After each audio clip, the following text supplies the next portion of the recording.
Okay, I think we're live. Hello. No idea if there's anybody about at the moment, but soon find out. Let's have a look.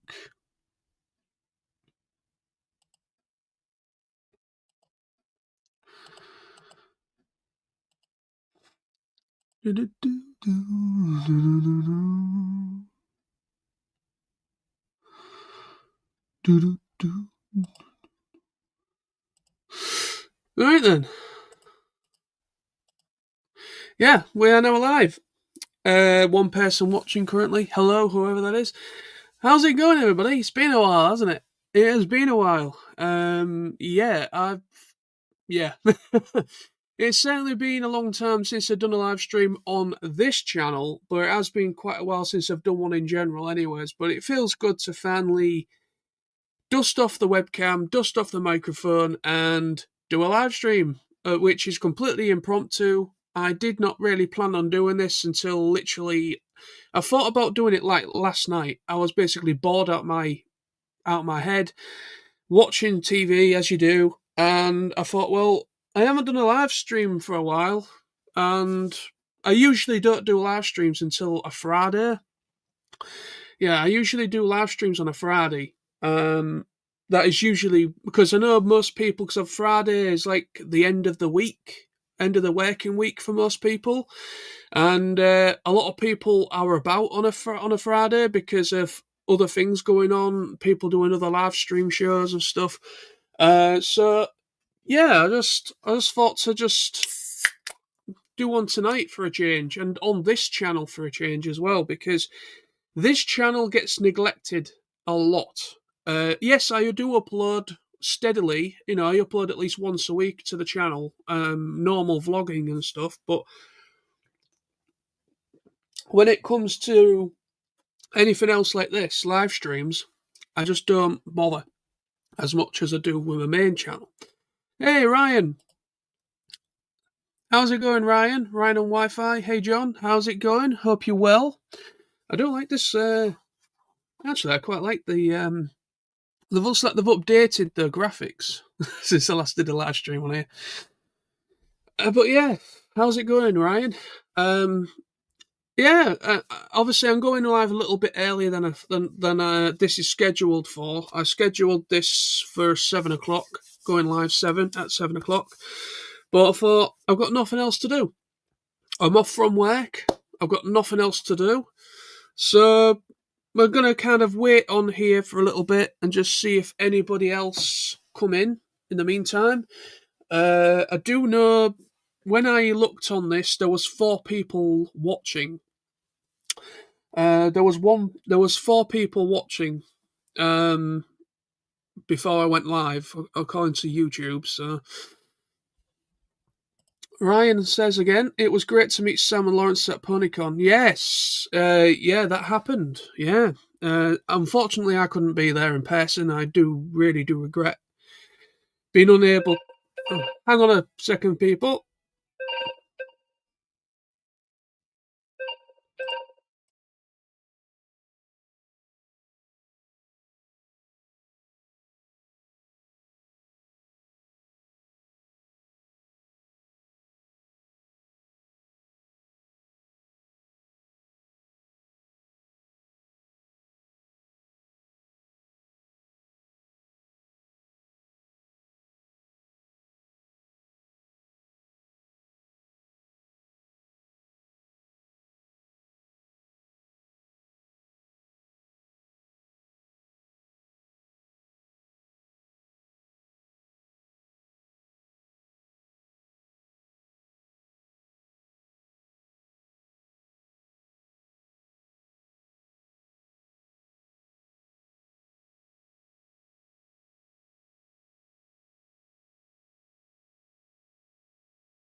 Ah, hopefully you can hear me okay. Let me just check my audio is working.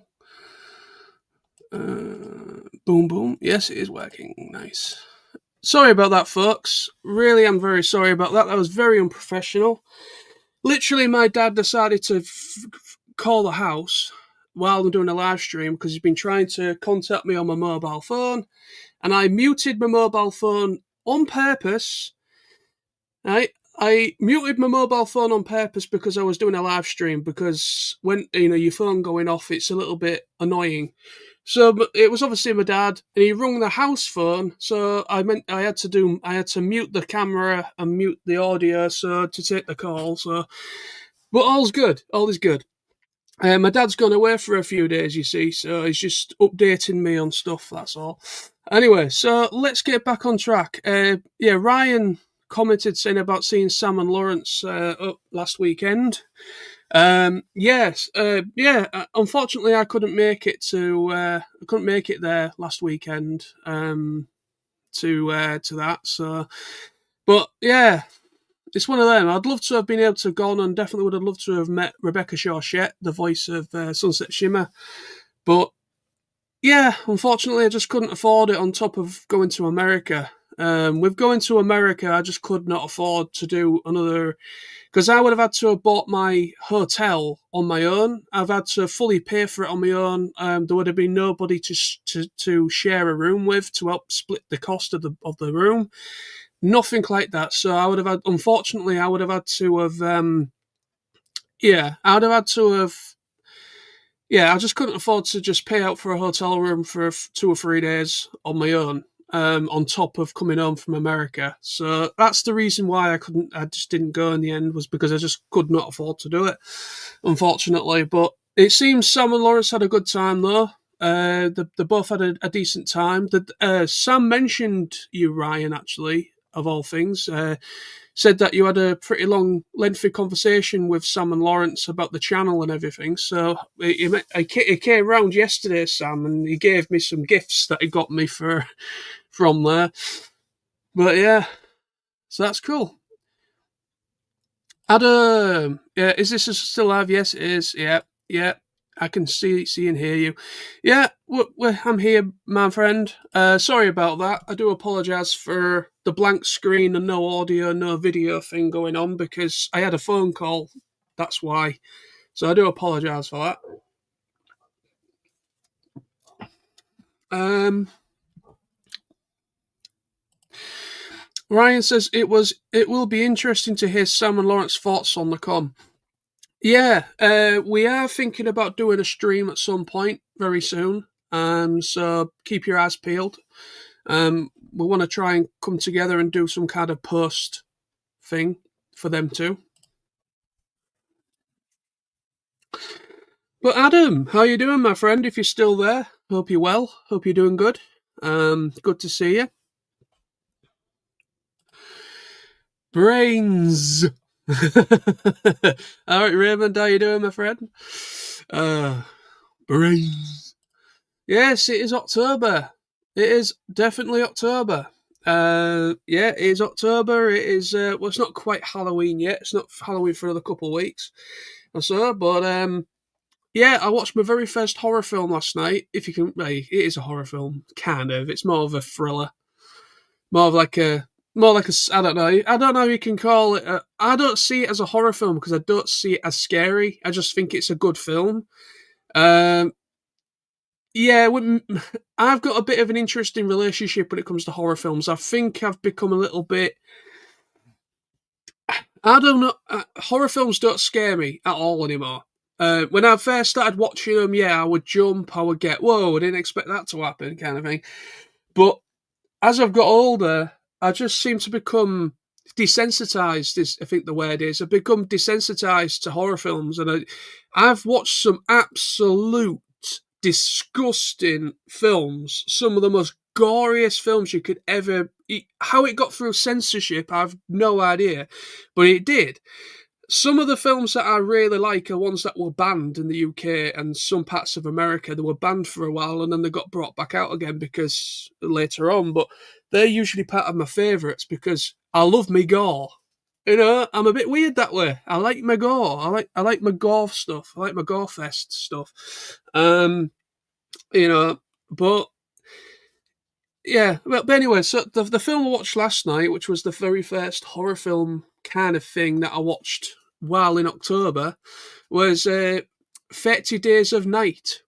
30 Days of Night, which is a vampire film, and it's like I've always really liked that film because it's quite unnerving, and I love the performances of the guy in charge, or the leader of the vampires, the old guy, whatever you want to call him, the leader of the vampires in 30 Days of Night. I really love his performance because he doesn't say much. It's just he's really good on screen, and he's really good at portraying that he is this like just this bloodthirsty demonic kind of character.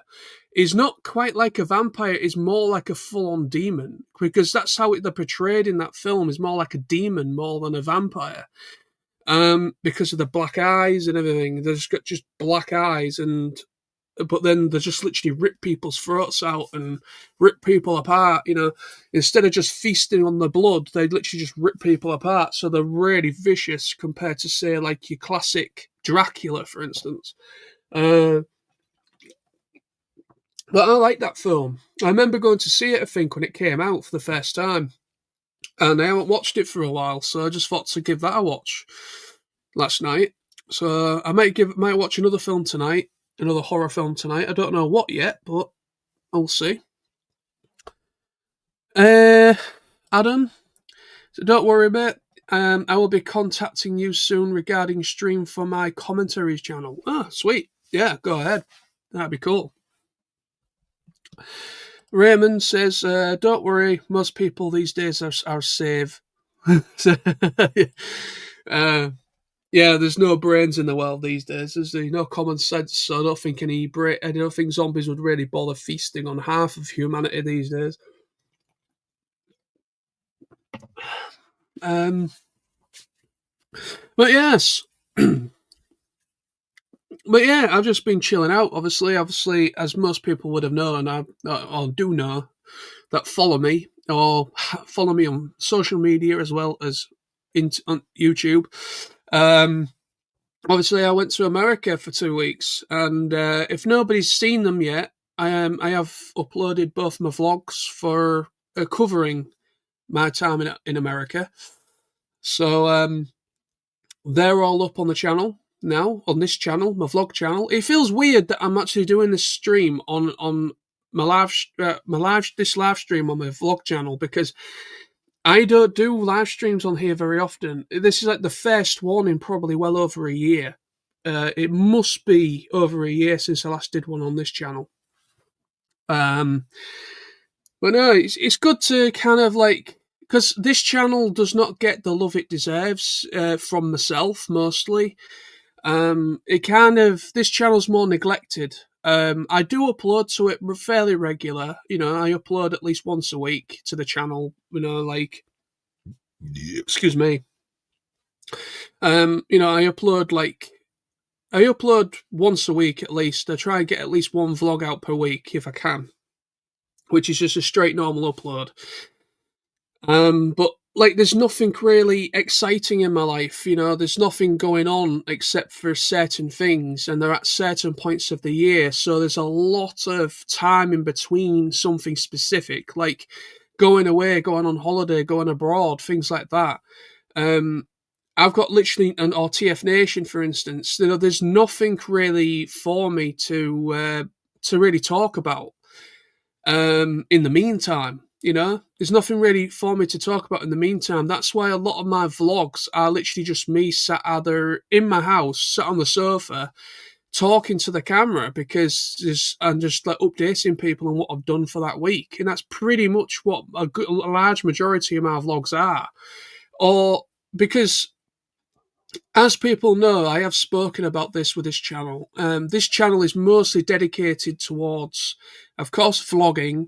And I try to do a bit of travel, so whenever I go abroad or go someplace, I try to vlog the experience as well. And obviously, my TF Nation videos, my TF Nation vlogs, I've moved those to my main channel. I did do a couple of there's a couple of TF Nation vlogs on this channel that are still available to watch. They are still available to watch, but yeah, I just decided to. They are still available to watch. I just decided to keep them up. I just decided to keep them up because I can't be asked to delete a video and re-upload it again because those videos have already amassed a certain amount of views and they've been up for a while. And I don't see the point of deleting everything I've uploaded. But I made the decision to try and keep this channel, my Nosy Vlogs channel. It's no longer John Knowles Vlogs anymore. I've changed the name to the channel, called it Nosy Vlogs, because I just thought try and keep it in cahoots with my other channel. So it's kind of like TF Nosy and Nosy Vlogs. So you can tell there's some kind of relation there. There's a connection when it comes to the names. I think the reason why this channel hasn't really taken off is that people don't really know my full name properly unless they follow me on Facebook or Instagram, or social media, because I go by my actual name on Facebook and so as well as Instagram. Everything else is more or less my hobby, my nickname basically. But no, to be honest, I mean, I'm kind of glad that I'm doing this stream. I'm kind of glad that I'm doing this stream on this channel because I want to try and inject a little bit of life into this channel because, like I just said, I've neglected it for quite a while. I haven't done a live stream on this for well over a year since I last did one on here. It must be at least over a year. But yeah. Because I kind of put more emphasis, I put a little bit more time and effort into my main channel. Because obviously, on my main channel, of course, I talk about toys, I talk about films, and I don't do vlogging on there. I try to keep that to a minimum. And the only vlogs I upload to my main channel, my TF Nosy channel, are anything to do with TF Nation or a convention I go to. They're literally the only kind of vlogging material I will upload to my main channel. But this channel, I know what I do on this channel is very niche. I know people don't. There's a lot of people online that don't really like the whole vlogging has changed dramatically now. Streaming has taken over the vlog. I don't know if anybody's heard of the term IRL streaming. So basically, IRL streaming has kind of taken over what was once the vlogging side of things of YouTube. People still do vlogs, but they're not as widely appreciated as they used to be. It's kind of like a dying part of YouTube. There was a lot of people that did vlogging as an actual thing. Like everything they did, the whole channel was dedicated to them basically just vlogging their lives, what they get up to in their lives, where they go on holiday, things like that. And that was a big part of YouTube for quite a long time. But now, the YouTube scape has changed so much, and it has now become IRL streaming, so in real life streaming. So basically, they just take like a whole streaming stuff with them, and they do it either via a phone or via some kind of handy cam that they've got strapped to the bodies, and they just stream their entire day. They literally just, from morning till night, they literally stream an entire day of them doing stuff, of them doing things, of, they're just literally just say if they've got say if they've planned to do something in particular, say if they've tried to do something in particular, so they've planned say I don't know, an RV trip. So they rent an RV or something, and a group of mates go on an adventure, things like that. That seems to have really taken YouTube by storm, because obviously what I'm talking about, IRL streaming, is more or less a Twitch thing. A lot of streaming is done through Twitch, But I follow I follow a couple YouTubers that live in Japan. I follow a couple. They're from England, but they live in Japan. But they are really really well known, and they have millions of subscribers between them all. They have loads of subscribers, and they do things like IRL streaming, and they do it through Twitch, and they also do it through YouTube. So they have like a dual stream going on. So they stream through YouTube and they also stream live through Twitch, and that's where they usually get all their comments come through Twitch.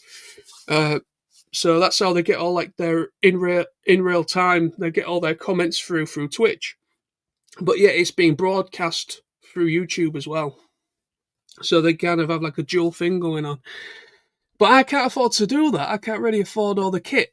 So unfortunately, you've got to put up with a very boring stream of just me, my old little annoying self, with a can of Monster and just thinking very hard of how much I've failed in life. No, I'm joking. Anyway, let's carry on with the commenters. Where are we? Raymond says, you guys heard it here first. John is a bad parent for his channel. Hey, Jace. How's it going? Go on, son. Nice to see you, Jace. Adam says, I don't think any of us have particularly thrilled lives outside of occasional events, holidays, and shows. And sadly, many folks sensationalize everything for attention. That is very true. That is absolutely bang on, really. So real blogs like this might not attract huge attention, but at least you are being honest. Exactly. That's exactly it. I always my approach to YouTube has always been that I'm unapologetically myself. I don't have to change myself, my identity, how I come over in order to just gain traction and gain subscribers and gain foot traffic, if you will, through my channel in what is basically just me putting on a facade. I don't like. There's a lot of YouTubers. Always has been since the day dawn of YouTube being a thing. There has always been attention-seeking pieces of assholes. There's always been attention-seeking twats on YouTube that do some ridiculous stuff, and it gains attraction, and it's just literally nothing more them just trying to, they're just putting on a facade. They're putting on a mask for the masses, and they're not being themselves. They're not truly being themselves. They're literally just putting on an act. And a lot of these people, I can see straight away that they're putting on an act, and it just turns me off. I just can't be asked to deal with people like that in real life as well as on YouTube. I mean, when it comes to YouTube for me, I've always tried to go for the honest approach. People have seen my low points, people have seen my high points throughout my time on YouTube, and there are things that I have not shared on YouTube because it's personal, but for most of the stuff that I've gone through in my life has been documented in some shape or form through YouTube. And whether that's a good thing or a bad thing, people will have a different perception of how much to share online. But for me personally, I haven't shared. If somebody tells me, say if like my dad, for instance, like, I don't want you talking about this outside of us, or I don't want you talking about this. This is a personal matter between family. Then I will gladly, I will gladly not mention a thing about it outside of the family because my dad's told me not to. Not just because of that, it's out of respect. It's called respect, That's the main important thing that people have lost in modern days, modern times, is respect. And it's not about, oh, my dad told me not to do it. It's not about that. It's that it's respect. It's that my dad obviously, there are some things that you discuss in a personal, private setting, and there are things that you can open up about and talk about. There's a difference between the two. When it comes to, say, I don't know, depression and anxiety, I've spoken about depression and anxiety on this channel a lot. And for me, it's a coping mechanism. Some people don't really seem to understand that. Some people, I've had comments from people, even though they do probably mean well, but they kind of say, you need to get help. You need to go and see a psychologist. You need to do this. You need to do that. I don't need to do anything. I don't need to do anything. I know a lot of people, as a coping mechanism, is that you get like a journal or something, or get a diary or something, and you write down how you feel in the moment and all the feelings that are on your brain. You write it down on paper. That is what a lot of psychologists and counselors do. Is they ask you to kind of like write your feelings down and in like a journal form. And I'm like, what's that gonna do? Yes, it's getting it out of here and onto paper, but I'm going to run out of fucking paper.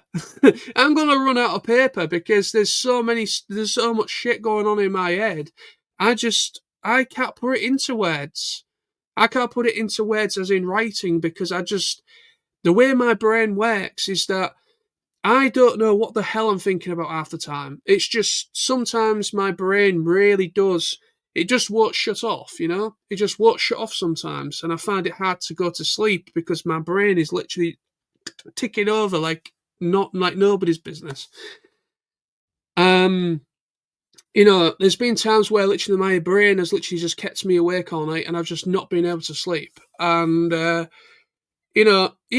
could write something down on a piece of paper, but that is still in there. I haven't, just because of like, it's on that piece of paper doesn't mean I've forgotten about it. It's still in there. So for me, I know this sounds a bit stupid in a way, but I use vlogging as a way for escapism. Some people do not want to talk about. Some people don't want to listen to other people's problems, and I completely understand, and I get that, because everybody has problems in life. I am not a special case in that regard.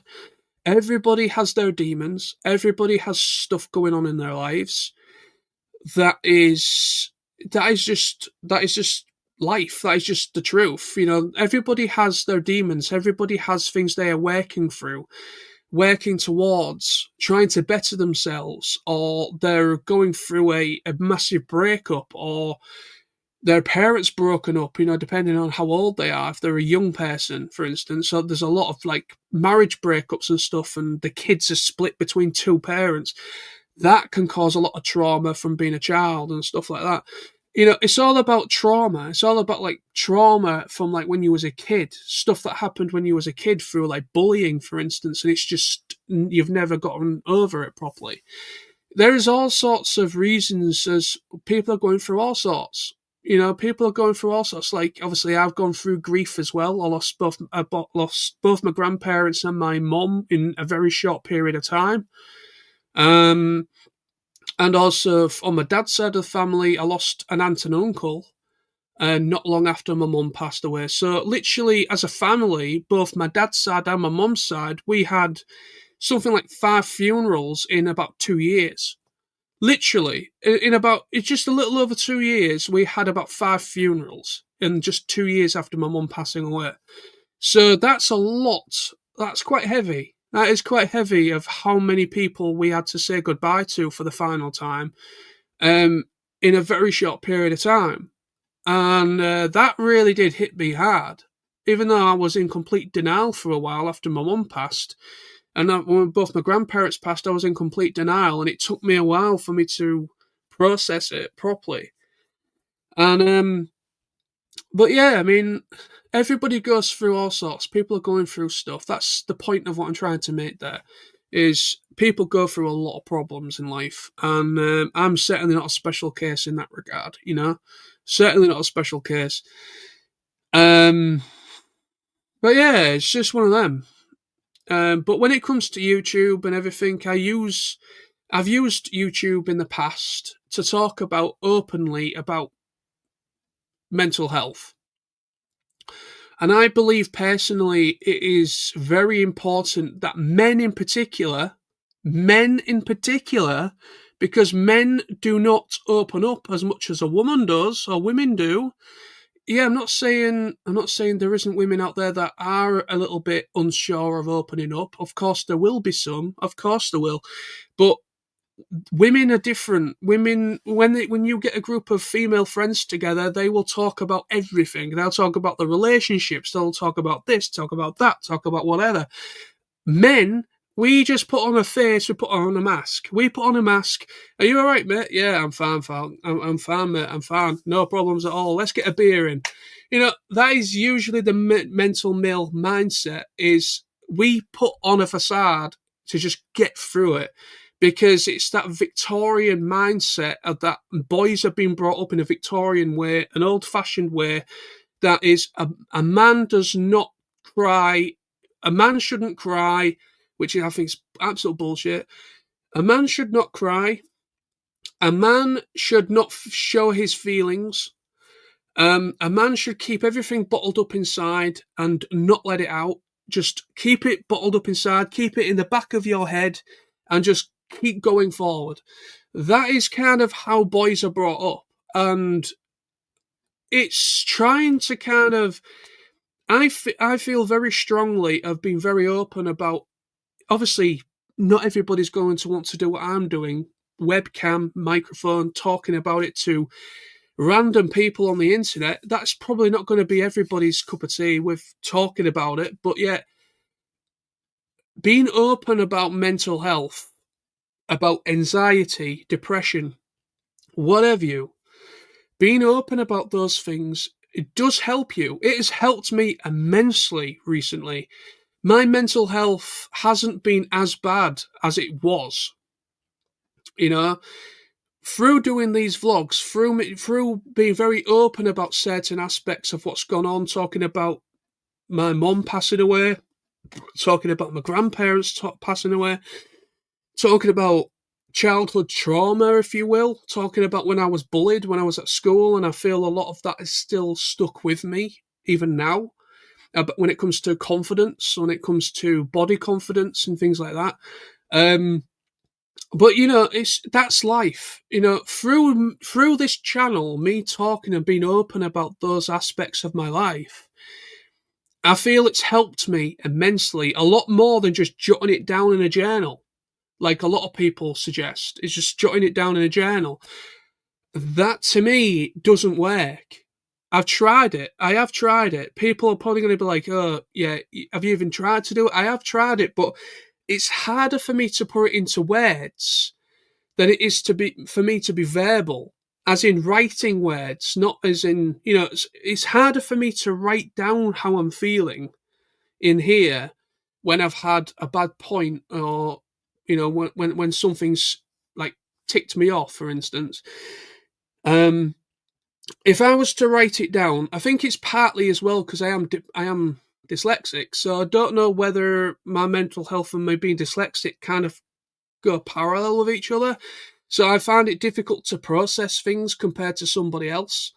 Like I just said a moment, I don't know. I don't know the full ins and outs of how of that. I know dyslexia is to do with reading and writing, but it's also to do with processing information. It's all about processing information. So processing information doesn't necessarily have to be educational. It could just be anything in life. You're processing information, which could just be anything in life. It could be anything. Excuse me. It could be anything that you're trying to process in that moment, but you find it difficult to understand that properly. But I don't know. But I'm just putting it out there. I don't know, but I've always found processing certain things compared to somebody else a bit different. It seems to take me a while to kind of get round to. It seems to kind of to fully understand what's going on. Hmm. But yeah, but no, I honestly feel with me being open like I have been through YouTube, um, with me being open as I have been, talking about mental health, talking about my anxieties and this, that, and the other, I generally feel it has helped me immensely because my mental health has not been as bad as it used to be. It certainly has not been as bad as it once was. Um, I have been a lot more clearer in my head. My head hasn't been as chaotic, if you want to put a word on it.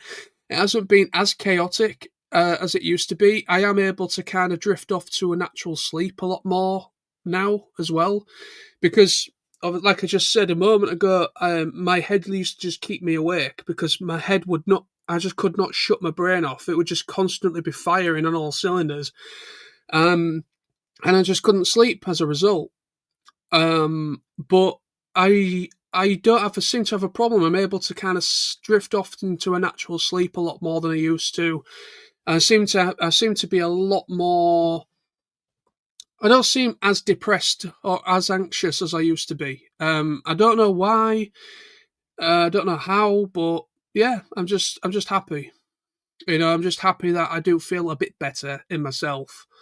Um, yeah, it's still a long way to go. I'm not completely 100%, 100% over it all, but I feel that I have been open. I have spoken about it a lot. Whether it's YouTube or whether it's on social media, whatever. I've been very open about my issues that I've come up against, as well as what's going on in here. I have been very open about all that. Um, yeah, whether it's a good thing or a bad thing, some people will maybe disagree with what I'm saying here, but it's one of them. I just feel it's very important as a man, specifically as a man, to be very open about those things, those aspects of your life, to be open. I feel it's very important as a man to be open. You can shed a tear if you will. It doesn't make you any less of a man to shed a tear. It doesn't make you any less of a man to open up and show your feelings. It doesn't make you any less of a man to just feel, to have feelings. It doesn't make you any less of a man to have those things or express yourself in that way. Um, there is no shame in any of that. There is absolutely no shame in that. And unfortunately, there is still that old Victorian way upbringing for boys that is still very apparent. But yeah, I just feel it's very important to be open about things like that.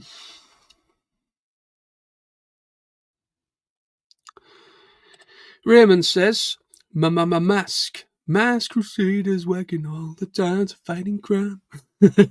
That's a classic. Adam White says, whatever method works for you, works for you. It may not help others, and vice versa. So if vlogging works for you, then keep going. Exactly. That's exactly it. Yeah, I mean, obviously, I completely agree. Is that everybody's different. Everybody's different. The route that I've chosen to express myself is not going to be for everybody. A lot of people are camera shy for one. Some people, I mean, I don't like the sound of my own voice.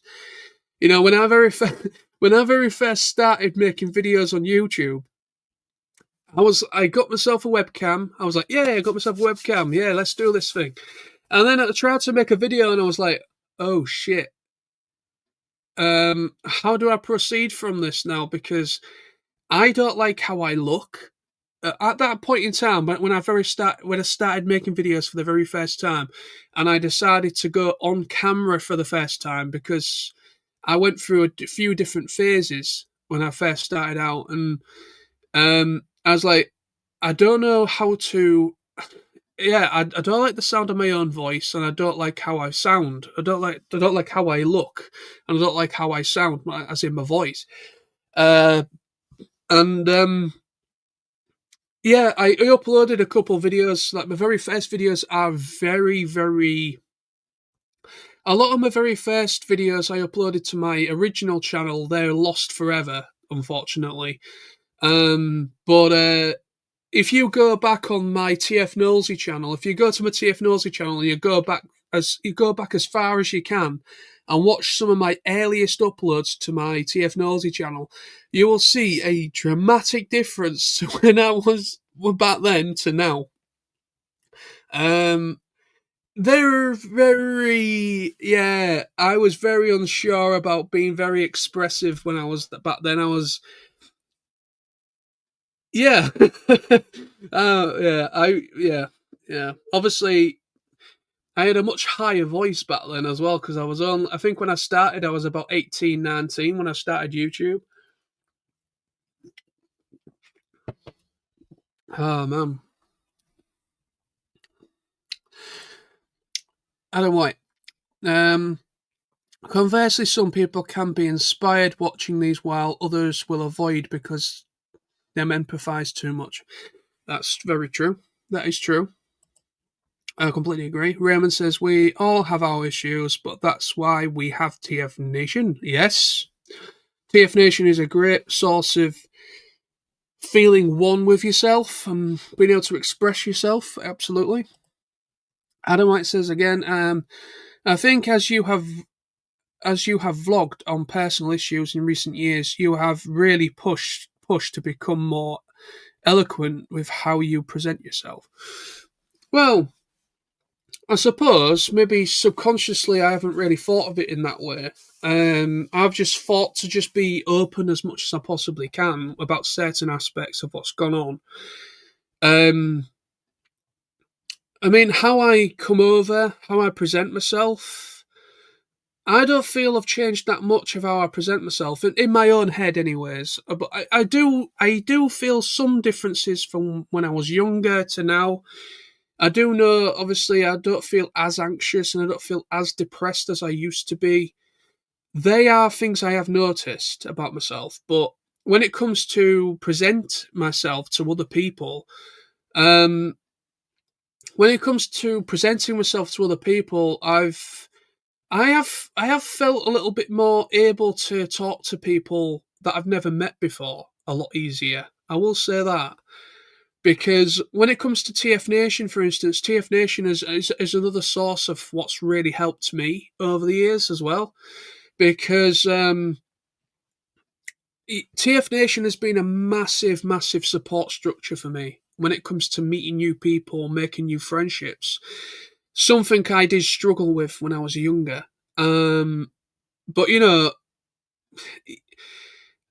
I used to find it very difficult to just walk up to somebody I'd never met before. I used to find it very difficult to walk up to somebody and just talk to somebody that I've never met before.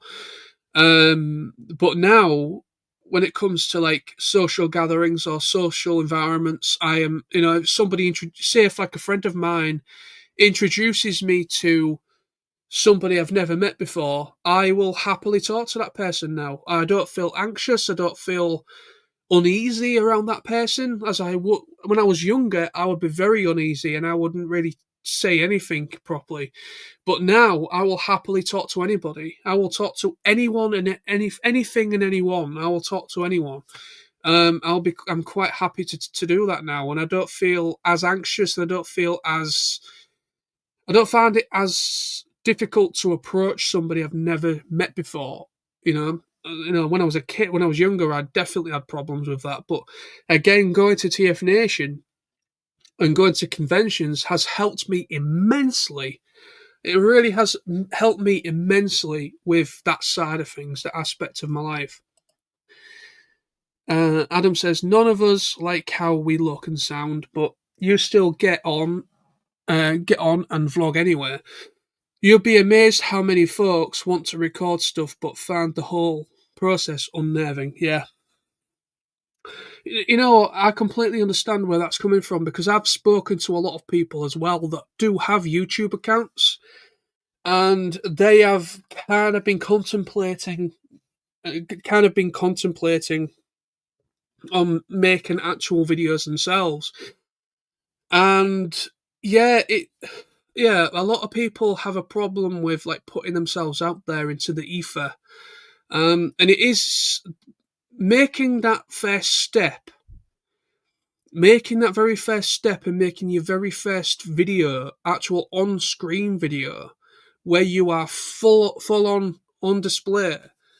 That is very, very difficult to try and get over because I know how that feels. I think everybody that's made a YouTube account, I think no matter who they are, when they very first started making videos on YouTube and they uploaded their very first videos and they're on camera, everybody has gone through a phase like that at first where they are trying to find themselves, where they're trying to find an identity to proceed with going online, or they are trying to just like find what they are wanting to what that channel is supposed to be, and they're trying to find themselves. They're trying to find an identity for the channel.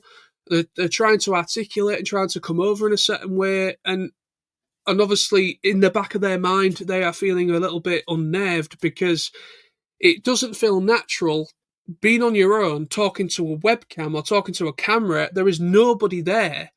There is nobody in the room with you. There's nothing. It's just you and a camera, a microphone and a camera, and trying to get over that illusion that you are on your own. Well, you are on your own, but trying to get over that fact and trying to project yourself and try and put yourself out there and express yourself on whatever you want to talk about. At first, that can be very unnerving. And I've been in that predicament as myself, and no doubt other people have had the same issues. But yeah, I completely understand what you're saying, Adam. Raym says no one is safe anymore from John. Well, it depends what day of the week it is, really. Yeah, it depends what day of the week it is. But yeah. But yeah, I just honestly, I know everyone's different to me. Everyone has a different mindset. You know, writing your thoughts and what you're feeling in the moment. You know, what you're feeling in the moment is, you know, other people have different ways of processing things, processing information, processing grief, processing what have you. A lot of people have different ways to be able to, you know, end of the day, everyone's got a different way to cope. Everyone's got a different coping mechanism in order to get over something. And that could be writing it down in written format. It could be making a video like I do. It could be talking to somebody like a professional. It could be anything like that. Talking to a family member, talking to a parent, talking to a friend, a close friend. Any way that you can feel you can be open with somebody. Unfortunately, not everybody has that luxury of being able to open up to a loved one or a family member because maybe they don't have a very supportive family structure. That does happen a lot, unfortunately, when it comes to mental health. There's not much support behind them, and that is a big problem for a lot of people to be able to express themselves. You just don't know what that person's going through. You know, everybody goes through things and everyone's going through different things, and there's a lot going on behind closed doors than meets the eye, so to speak. You know, there's a lot more going on that meets the eye behind somebody. You know, they're putting on a mask, they're putting on a facade, they're trying to come over in a certain way because that's the way that they can escape what's going on in their lives. And that happens a lot on YouTube. A lot of YouTubers use like a false facade or a mask or a false identity to be able to cope. It's a coping mechanism. You know, we you know, it's a coping mechanism end of the day. But yet when they press the stop button and they end a live stream or they end a video, all those bad feelings start coming straight back. And unfortunately, a lot of people have issues like that. And I know what I'm saying now is not going to, not everyone's going to agree with what I'm saying, and I'm completely respectful of that fact that what I've just been speaking about in this live stream right now, not everybody's going to agree with what I've said. At the end of the day, I'm an adult person. I'm completely open to somebody kind of like saying how they would go about it and things like that. But end of the day, I just find being open and using my vlogs. I mean, obviously, not every single vlog I've uploaded. I just want to make this very, very, very clear. Um, I just want to make this very, very clear that not every single vlog I've uploaded to this channel and not every single live stream I've done on this channel have all been about my mental health. Not everything that I've uploaded, not everything that I've done on this channel has been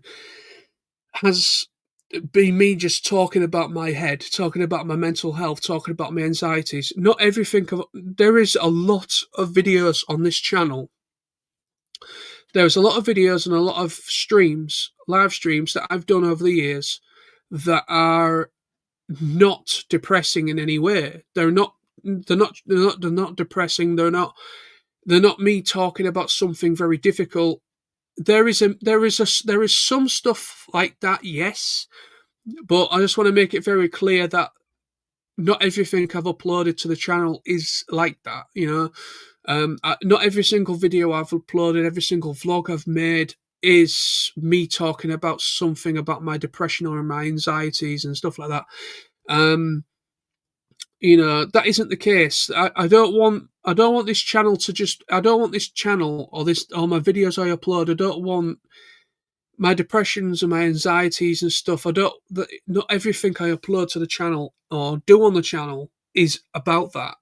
It could be a discussion talking about something. It could be a discussion of me talking about something that is really, really close, really that interests me, like like a full-on discussion talking about something. Like I've done a couple of discussions talking about the issues in Japan, for instance.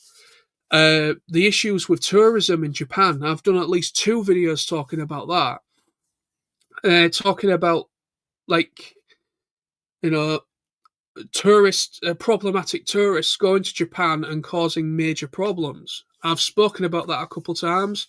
I've also spoken about the Crunchyroll and Funimation issue going on as well. The merger between the merger between Crunchyroll and Funimation and the issues that have gone on behind the scenes with that. There's all sorts of stuff that I've spoken about on my vlog channel as well as my main channel. And also traveling. I went to Download Festival as well. That's up on the channel. So, like I'm trying to say is that not everything I've uploaded to the channel is me trying to talk about something depressing and trying to get something off my head. I'm just saying that I have used some vlogs and some videos as a coping mechanism. I have used my vlog channel as a way as like a coping mechanism to be able to, what I find difficult to write down, I'm getting it out as verbally. And I've just feel that approach has helped me. But I just want to be very clear that not everything I've made on this channel is like that. There is a big difference. I've got, there's travel videos, there's normal happy vlogs, there's daily vlogging I've done in the past as well. There's also traveling and going to music festivals and things like that. So there's plenty of stuff of interest for people to watch on the channel that isn't just me talking about something depressing. Just want to make that very clear, because I don't want to give people the wrong end of the stick, and because this channel doesn't get any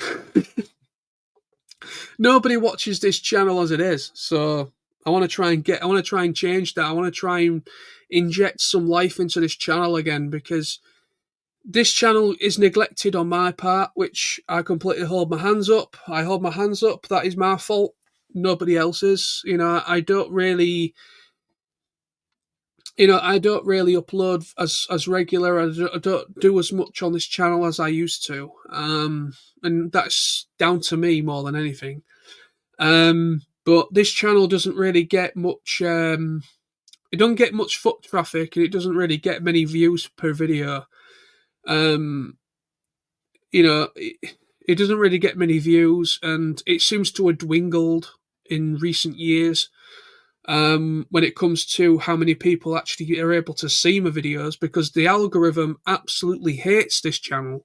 The YouTube algorithm hates this channel, absolutely despises this channel somehow, because it just does. I upload a video and I might get 5 views.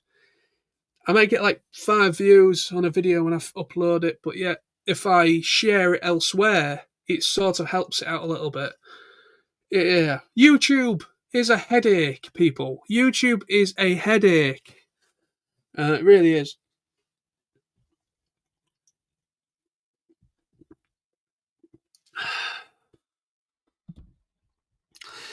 Adam says, first time I went on a podcast, The Underbase, and was introduced, I couldn't speak at first. I was so scared.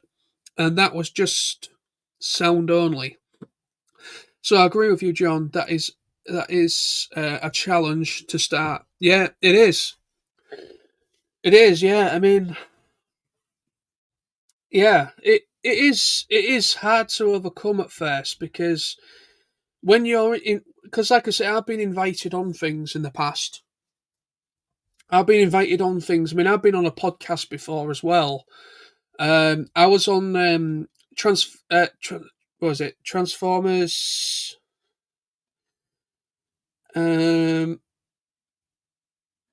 what is it? Can't remember now. Basically, the Transformers YouTube page. That's Smizno, SMS number one, Dave Mentz, and a couple of people started. It was like they did like a podcast thing that's for that Facebook group, Transformers Facebook YouTube account or whatever it is. Anyway, so yeah, there was a podcast attached. They did like a podcast as well with Exilian Brad, Stuart, I think it was Stuart, and Dave and Emily, and I got invited on there once. And then that was like the first time I've ever been invited on something that didn't have a very awkward reason for it. Yeah, I'm not going to say too much more about one time I got invited on something, but yeah, I've been invited onto something twice. No, 3 times. I've been invited onto something 3 times. One time was back when I was a bit younger, and I made a couple of mistakes when it came to videos, and I got invited onto. I don't know what, I can't remember what the show was called now. Don't know if it was Moonbase 2 or something relating to Moonbase back in the day. And I got invited onto something to kind of like explain my side of what I was trying to say in that video, and I didn't read it properly. I know this sounds like an excuse, but like I said about me processing information, because obviously I made a mistake. I was young. I had a young head on my shoulders. I made a mistake. I executed a couple videos really poorly, and it caused a bit of outrage. It caused a bit of controversy towards myself, and I only have myself to blame. And but yeah, I got a message asking, pretty well, not a message, but I had a comment saying basically it was trying to say to me, if you want to come on this day, we are recording an episode. You're welcome to come on and explain your side of things.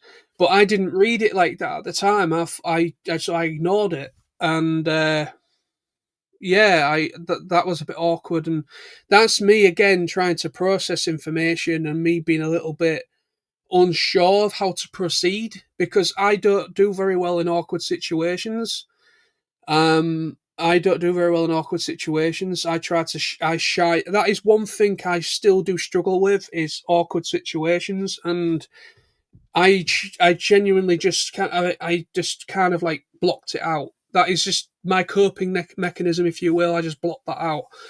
But that was that.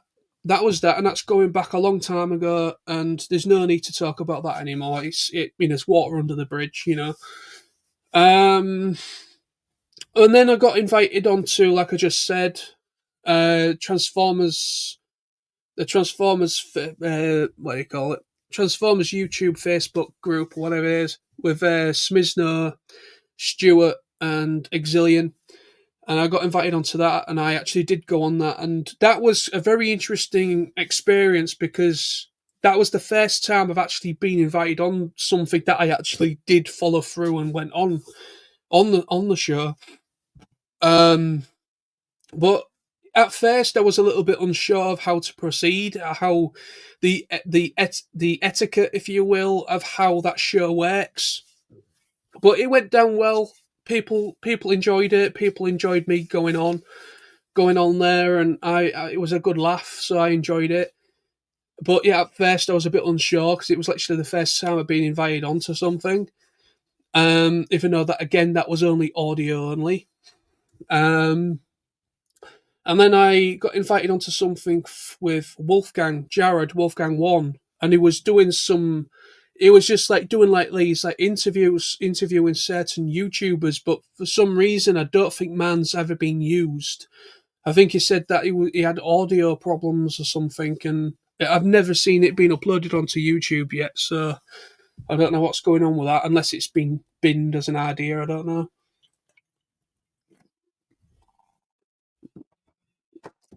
Anyway,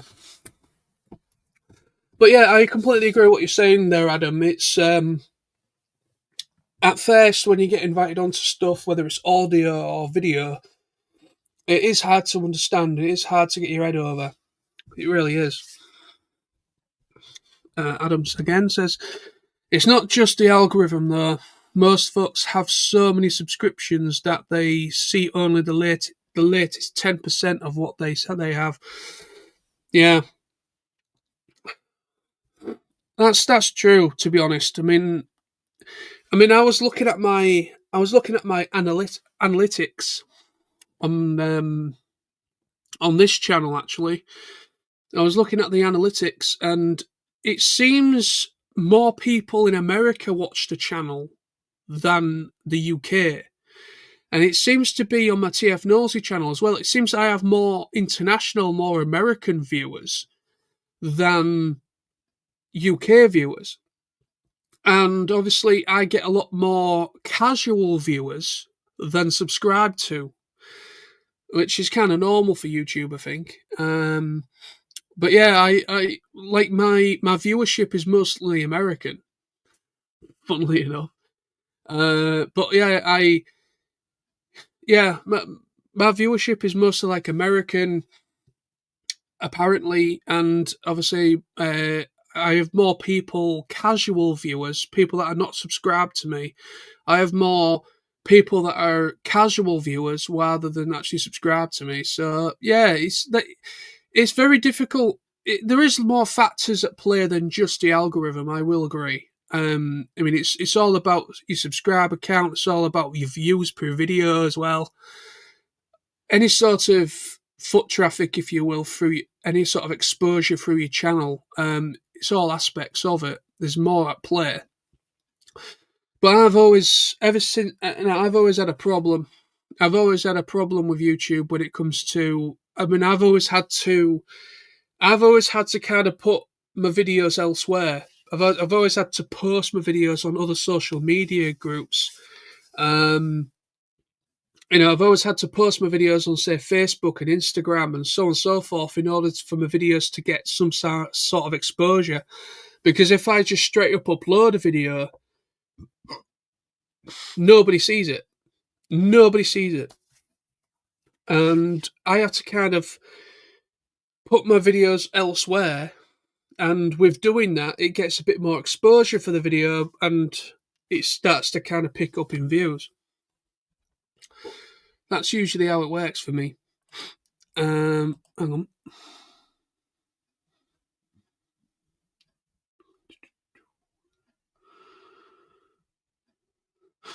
Adam says, "Where will you have an invite for a show with me soon? And it's going to be a nice old chat." Yeah, oh yeah, I'm happy to do that. Hopefully, if time scale aligns, and I'm not I'm free, because I do know obviously my Christmas hours come into force very soon. I think from my Christmas hours at work, I think they start from around about the 15th of November. 15th of November onwards is usually when my Christmas hours start to come in. So when my Christmas hours come in, I'm probably not going to have much time, much spare time once they all kick into force. But no, hopefully, I mean, I'm definitely on board for coming onto there. That's if time allows, that is. But I will definitely be happy to come on that. Adam White says, that said, though, I have a zip off. I have to zip off and start my recording. Take care. Yeah, been good to see you, Adam. Thanks for joining me. To be honest with you, I probably might not be on for much longer, because, to be honest, I to be honest with you, I decided to do this very last minute. All right, I decided to do this very last minute. Obviously, I decided to do this, do a live stream on this channel like last night, and I only put the announcement out this afternoon. So, but I'm happy though. I'm very happy with the people that have come in.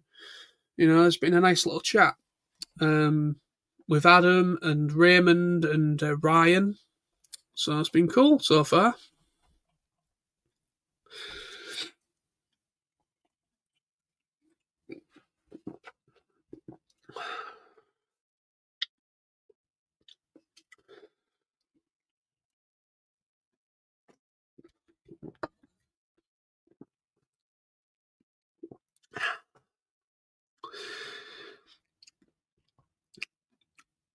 But yeah, like I say,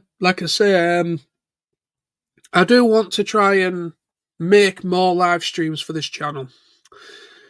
You know, try and inject a little bit more life into the channel, because live streams do seem to help your channel, and it seems to help expose your channel more when you go live, because when it goes live, it's expanding your broadcast more out, not just to your subscribers, but outside of your subscribers as well. So it's expand with you. I've been a live broadcast. It's expanding out. You know, it's expanding the range of your channel out more, so you're getting a little bit more exposure to your channel. But yeah, like I say, I want to try and get a bit more exposure to the channel, try and inject a bit more life into the channel. This channel that I'm broadcasting on, my Nosy Vlogs. Because, like I say, like I said, I've said it a few times in this vlog, in this stream. You know, I've only got myself to blame. You know, I've only got myself to blame for being a bit neglectful, if you will. Been a little bit neglectful of this channel. I've literally, I mean, since I got back from, not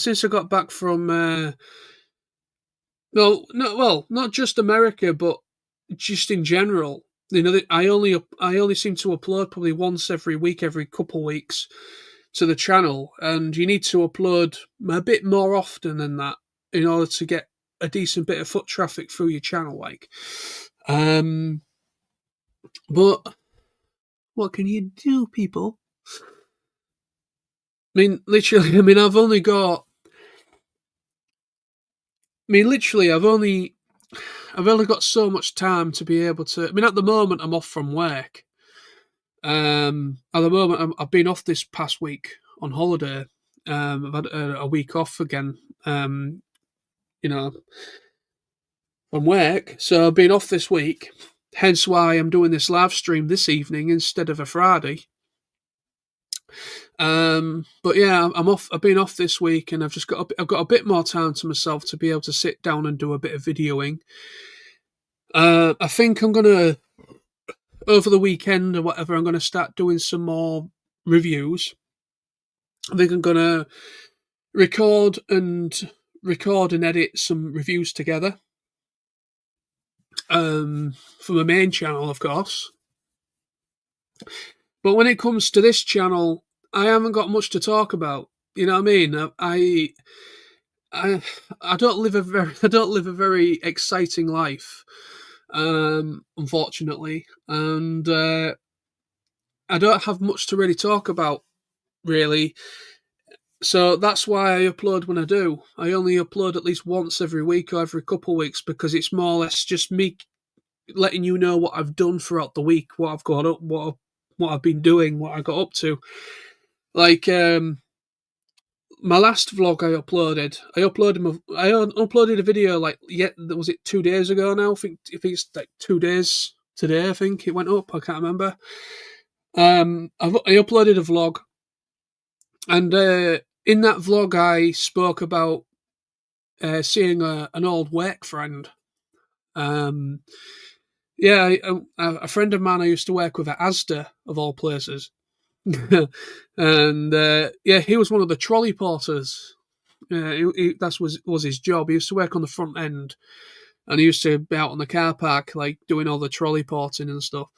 And but yeah, when I was at Asda, he was kind of like one of a very few people that I actually got on with there. And for the first time in for the first time in for at least a good couple of years, we haven't actually met up for a while.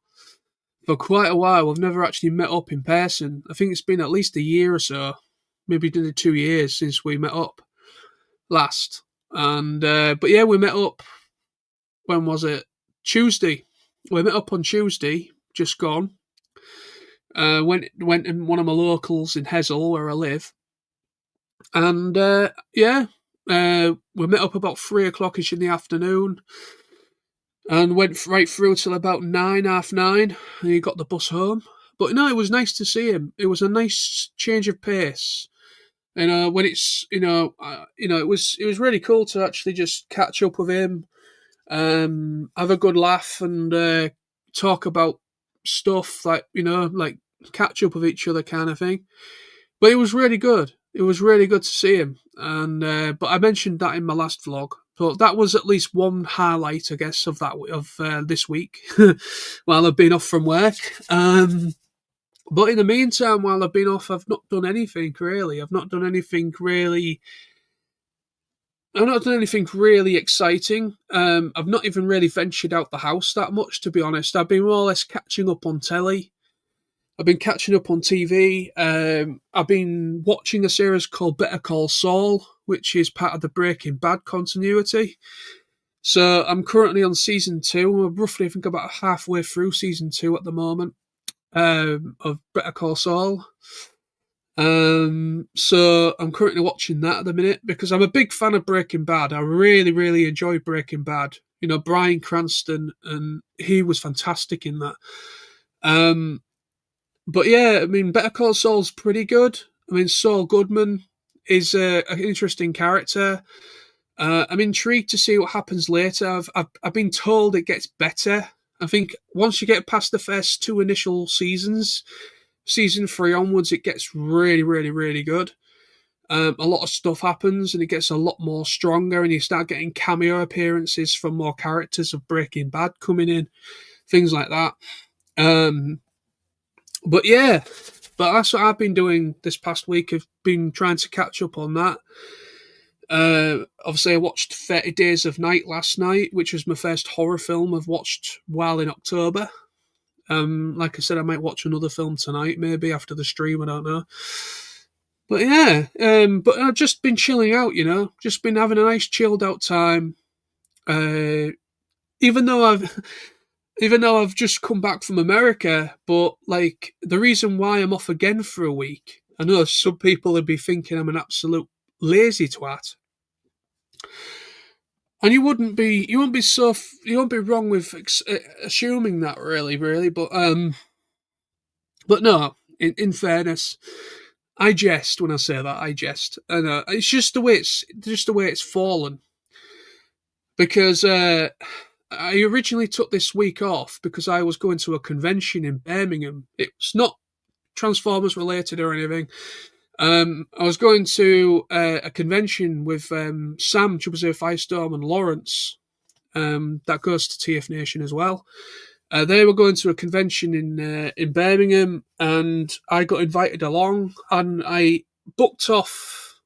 I booked this week off to kind of coincide with that convention last weekend. But since me going to America and coming back, and the tickets sold out really quickly for the convention, I couldn't buy a ticket for it anyway.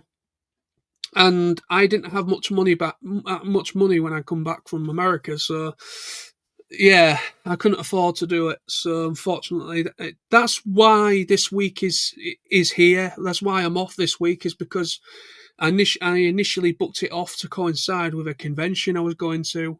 That was like a 3-day convention, so I took this whole week off to coincide with that. But obviously I never went in the end. But I still had the week off. I am off again for a week at the end of October, but that's only because I wanted to take a week off for my birthday. I wanted to take a week off for my birthday in November, but I got told, unfortunately, I can't have anything after the 15th, I think it is. Anything after the 15th of November, I'm unable to have any time off. So they've changed things at my work, you see. They've changed the November. I can have like the first week of November off. I can have at least the first week off or whatever of November, but I can't have anything after like the 15th of November. And my birthday is on the 28th, right at the end of November. So unfortunately, I originally was going to take some time off over my birthday at the end of November, but I can't take any holiday time off after the 15th, I think it is, or whatever it is. It's after that halfway point. After the halfway point of November, I'm not able to have any time off holiday-wise. So that's the reason why I'm off again for a week at the end of October. So I'm off for Halloween weekend, and I think I'm off like the first week of November. So I think so I'm off like the end of October to beginning of November for a week as well. So that's my last bit of holiday. That's my last week's holiday for 2025. And it all renews again in January next year. So Raymond.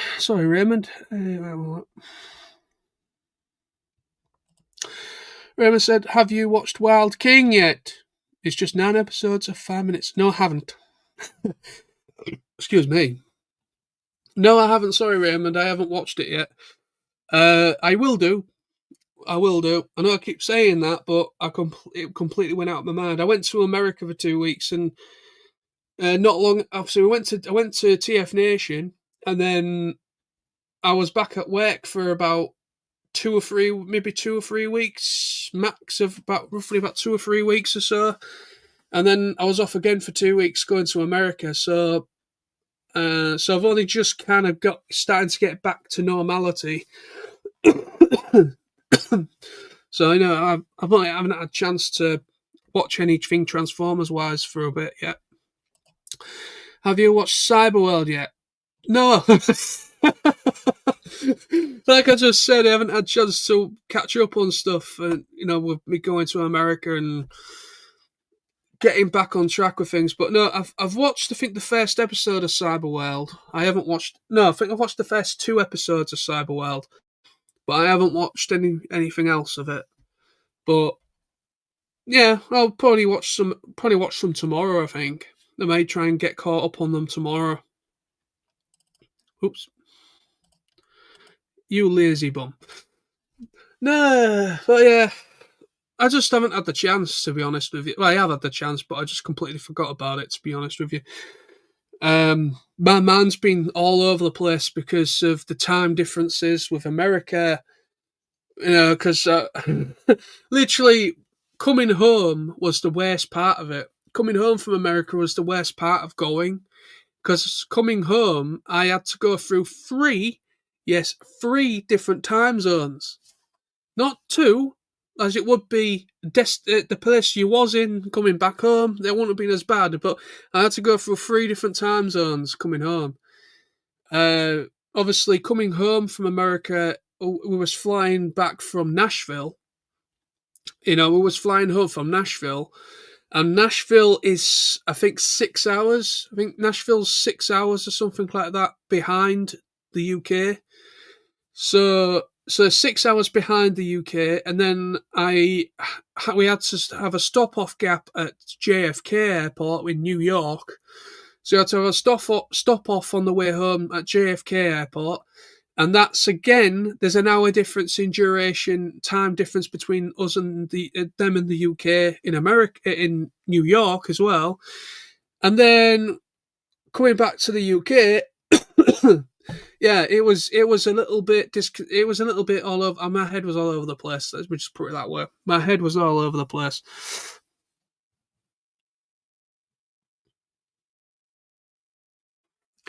But yeah, I'm gonna get, like I say, I've been trying to catch up on TV, to be honest, since being off this week.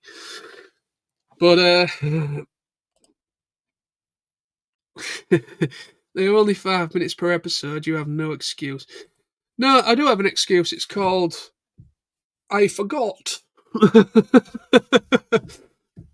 But yeah, I'll definitely try and track them down and give them a watch while I'm still off from work.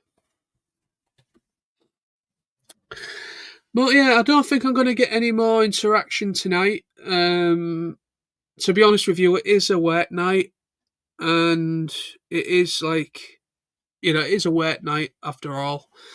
And obviously, this channel, for some reason, a lot of people stay well clear of this channel compared to my main channel. If I go, again, it's exposure. I don't have as many people following this channel that follow my main channel. People that actually know who I am.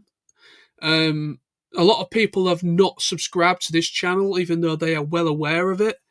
So I think that's why a lot of my viewership on this channel is more casual viewers, because it's people that do know who I am, but they're not subscribed and they're not interested.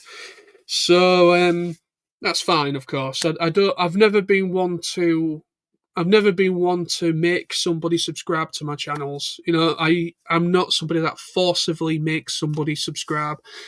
I always use it to the person. If you like what I do, then go ahead. I've always been like that. But no, this channel does not get as much foot traffic. Even if people know who I am, I post my videos on social media, and hardly anybody sees or notices these videos. But I'm hoping I'm going to try and kind of inject a little bit more life into this channel. Like I said, I'm going to try and do more live streams on the channel. Probably try and do a live stream probably every couple of weeks, something like that. Maybe once every week or every fortnight. Maybe do a live stream on here.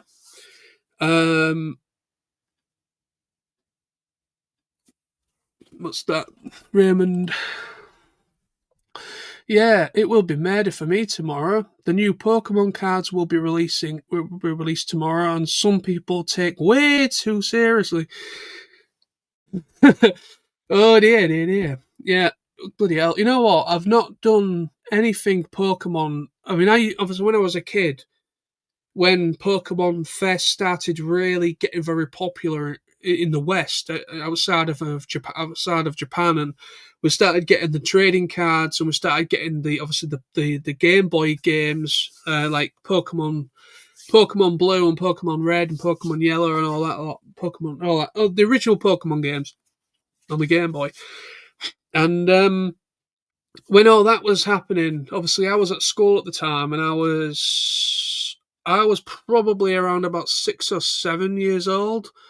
No, but no, eight. I'd have been about eight, around about eight or so. It was around about, I think it was about 98, roughly around about 98ish. I think when the card game and everything started coming out, and then the animated series started airing and stuff. But man, I haven't done anything Pokemon wise when it comes to the card game. But yeah, a lot of people do take it very seriously, so I do feel for you there, my friend.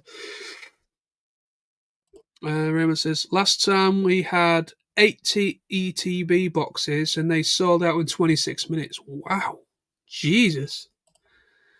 Yeah, there really is a solid support structure behind the card game still. I mean, it's amazing, really. I mean, I kind of wish I still carried on playing it because I had a massive collection of cards, probably nowhere near as much as what some people have now. But I do know the game's changed quite a lot since I was a kid. I think there's been a lot more added to it because of the different Pokemon in the series, and they've brought out different types of Pokemon species and stuff. So they've got different cards to relate to each Pokemon, different like equipped cards and stuff. But when I was a kid, it was literally the base first amount of Pokemon. You know, it was like it was Indigo League, you know, and there was like only so many. There was only so many species of Pokemon when Pokemon first started, but now it is branched out ridiculously, and there's much more Pokemon in the world. All the Pokemon have got different cards and stuff, and it's just so goddamn. Yeah, I completely don't understand it anymore. But I used to really enjoy it though. I used to really enjoy the Pokemon card game, trading card game, and I used to have a massive collection of. I used to have a stack. I am not kidding you, right? This is no exaggeration. I once stacked all my cards up from the carpet, and they came up to about in here. I don't know if you can see it, but that's from the carpet to my hand. That is how high a stack of my Pokemon cards went to. I had fucking loads, absolutely loads. I had a pretty decent amount as well. But the only card that ever eluded me, and I always wanted it, was Charizard. I always wanted a shiny Charizard, and I never got a shiny Charizard. I managed to get a Blastoise once. I managed to get a shiny Blastoise, and I had the full evolution of Squirtle up to Blastoise. I also had the support card as well, which is the water card. I had everything that you needed for the evolution process of that card for Squirtle. But I had Charmander and Charmeleon, but I never had Charizard, and that is one card that always eluded me. When I was a kid, I had Pikachu. I had a shiny Pikachu that I got when the Pokemon the first movie came out in cinemas. Anybody remember that? When Pokemon the first movie came into cinemas, and Mewtwo with Mewtwo in it, and I remember going to UCI. We had a cinema here called UCI, and it's no longer here anymore. But I went to a cinema called UCI here in Hull, and I remember going through, and they were giving away free with your ticket, or buying a ticket. They were giving away shiny Pikachu cards. So they're giving away Pokemon cards, but they were shiny Pikachu ones. And I got one of those as well. I think I ended up with two. I don't know how I managed to get two, but I must have gone to see it again, and they gave me another one. So I had more than one.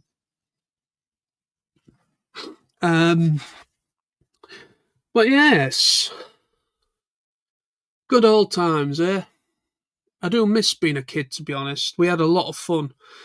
I don't miss school because school was an absolute piece of shit. To be honest, I didn't like the school. I didn't like the teachers, and I had a bad time at school basically when it came to bullying and all that kind of shit. But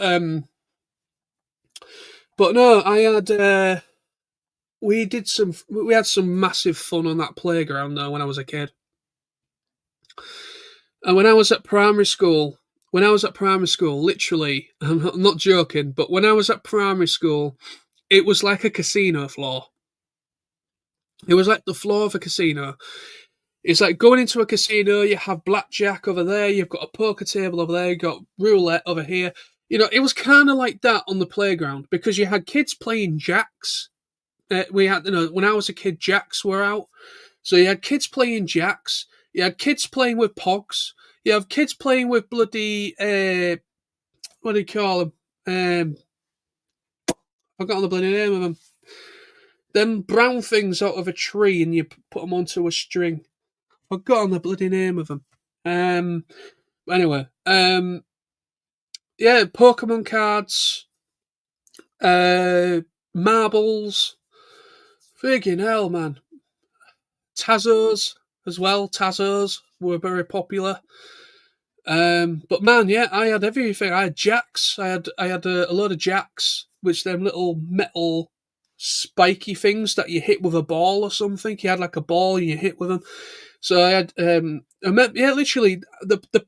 literally my school at primary school was literally just like a casino floor, and it was literally like kids playing jacks, kids playing with pogs, marbles, Pokemon cards, people trading the cards over, doing swaps and trades and trading and stuff with each other. And it was fantastic time to be on that playground. It was so interesting, like all this stuff going on at the time, and witnessing at first the sheer magnitude of what Pokemon was going to become. It became so popular back then, and I was right at the beginning of the dawn of Pokemon being so popular. When the series first started airing on Cartoon Network at the time and on TV, Indigo League, and everyone playing the Pokemon games on the Game Boy. It was bloody great times, it really was. Hang on.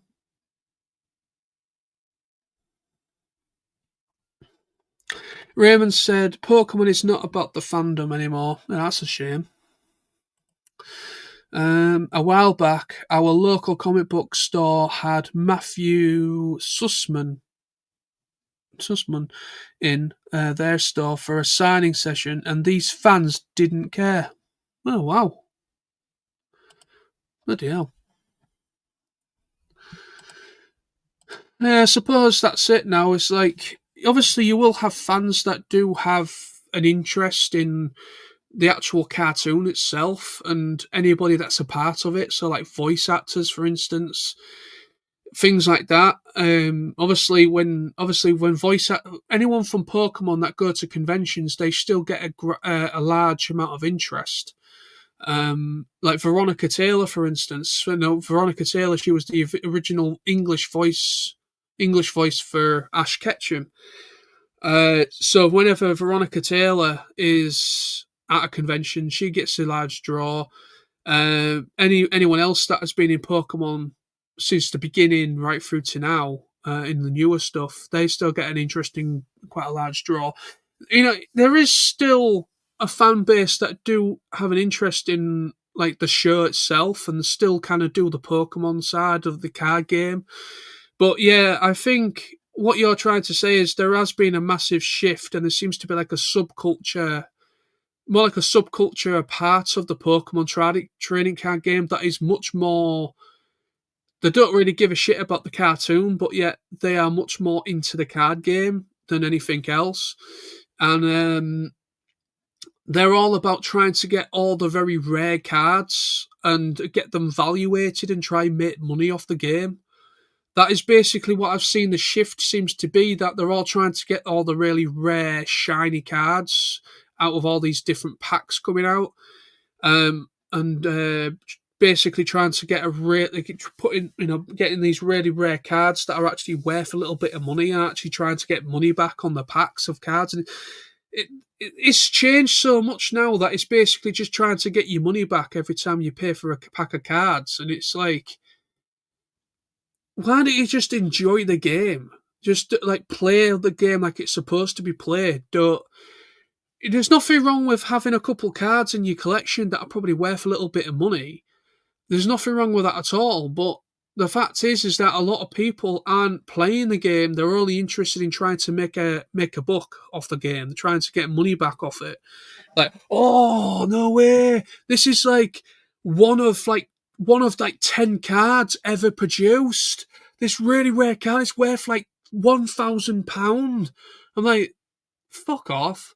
Just play the game as it's supposed to be played. End of the day, it's not, them type of fans really kind of annoy me, to be honest with you. It's taking the fun out of it. It's it's taking the fun out of it for me.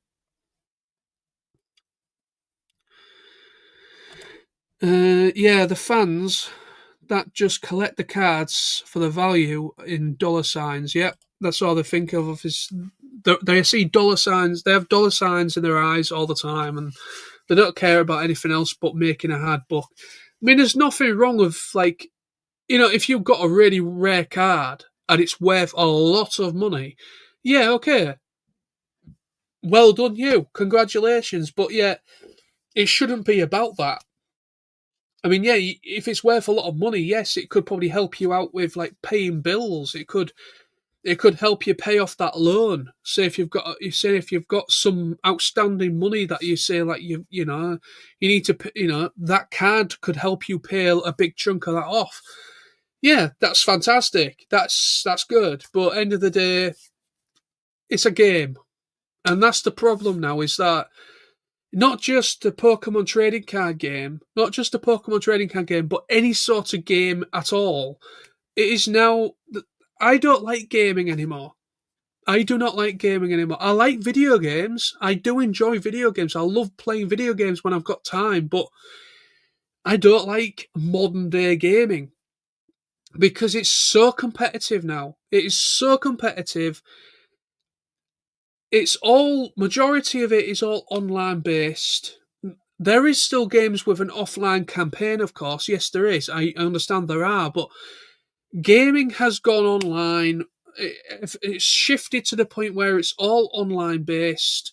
You've got all these online maps and multiplayers and stuff like that. You've got battle royales and things. You've got frigging video games that are just online only anyway. And it's just like, all you're getting is this like competitive, toxic environment behind them.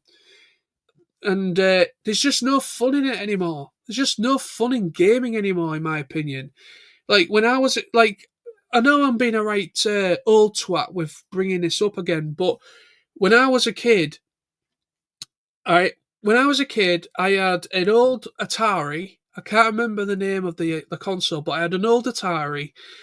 I had a Game Boy Advance, the first generation Advance, and I had a Sega, an old Sega Master System.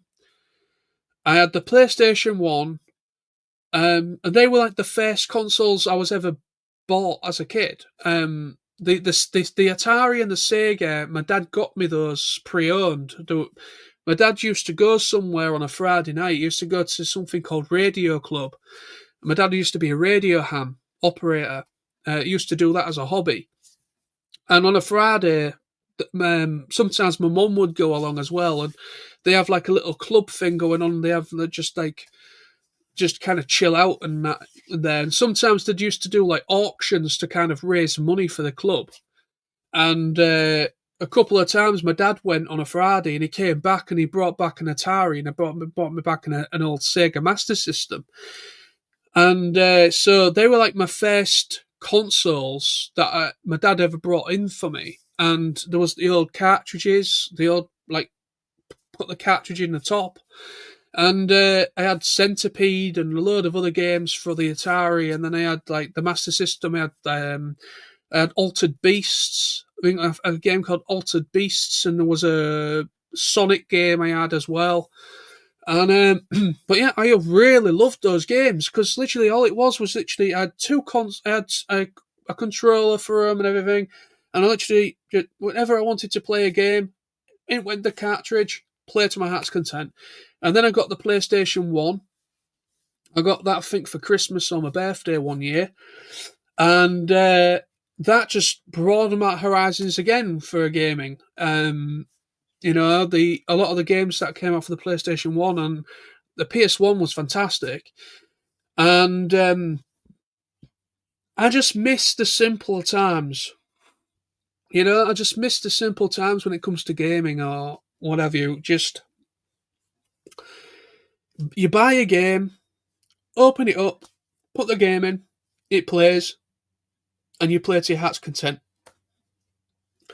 There's no waiting about 10 plus hours, 20 hours for a bloody patch update. There's none of that. There was none of that back then. It was like the game played and you played it. And you could plug in quite a few controllers and you could like pass the controller around your friends, and you know, it was good times. That's what gaming is all about. It's about having fun, right? It's all about having fun. But unfortunately, now I don't see it as fun. I don't see there's any. The fun's been taken out of it now. I think the fun's been taken out of it, and it's all about this competitiveness and toxic kind of subculture behind gaming. People slagging each other off over multiplayer maps and stuff on like Call of Duty, for instance, and I just don't see it as gaming. I just don't see it as fun. I don't see anything fun about that. The toxic side of gaming and bloody people having to go at each other over multiplayer maps and stuff. I just don't see any fun in that at all. I just do not see any fun in it at all. So modern day gaming, I just find it very boring. I just miss the simpler times of just buying a game, put it in your system, and play to your heart's content. Pass the controller around your friends so they can have a turn, or have a second controller and you can have a bloody co-op match between friends. There's no need for going online. It was, I used to love gaming back then. It was so much more simple and more fun and more a good place to be. And that's what gaming should be. And the same with Pokemon trading card game. Any sort of game should be about fun. It should be about fun and having a good time and having a laugh and being with your friends. But unfortunately, times have changed and everything's become like subcultures are coming up in everything now, and there's just no fun in it anymore for anything. Unfortunately. Raymond says it's taking the fun out of it for the kids they are intended for. Yep, I absolutely agree. Absolutely agree. 125, 50,000%. Absolutely agree. Yeah, I just don't like it. I really don't. I just don't like how things have changed. I mean, I sound like a right boomer right now. I know people are watching this probably thinking I'm a right boomer. Oh, here we go again. An old guy in his bloody mid-30s going off on things. But end of the day, I just miss the times where things were more simple. I just miss the simple times. I miss the old consoles. I miss the old gaming consoles because there was much more stress or faff free. You know, they were faff free. You buy a game, you get a game for your birthday or Christmas, and You invite your friends over, you put it in, you play to your heart's content, you enjoy, you have a laugh. That's the whole point of it. Now, it's all co-op this, co-op that, multiplayer this, multi-screen that, and it's like online this, online that, and kids being cyberbullied for playing a video game because that's the way it's gone now. You know, it's like this toxic bullshit going on with it, you know, and I just don't like it anymore. Do not like it. I just think gaming has gone down the tube now. Even though, yeah, there is some good games, and I'd love to get myself. I want to get myself a PS5. I know I keep saying it. I want to get myself a PS5 at some point, and so I can like play some of the new titles. But I just think it's just, yeah,